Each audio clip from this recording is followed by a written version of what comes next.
You want to be a founder, part 4, IP and trademarks.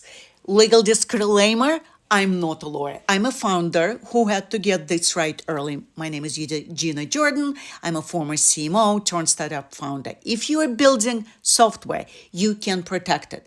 Not the code itself, the system, method, and process. So I filed provisional patents for the software architecture and workflows that I'm building for Unified AI.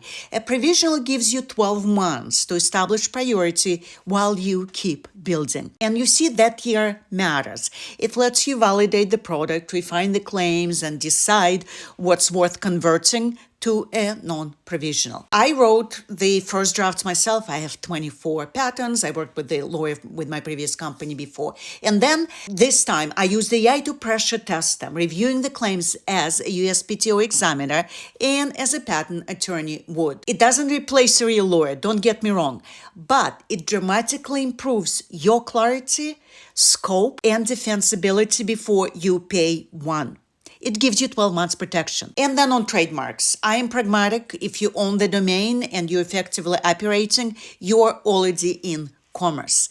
That said, I still recommend to file trademarks because enforcement, fundraising, and due diligence all get easier when the paperwork is clean. So the point isn't to over-lawyer too early.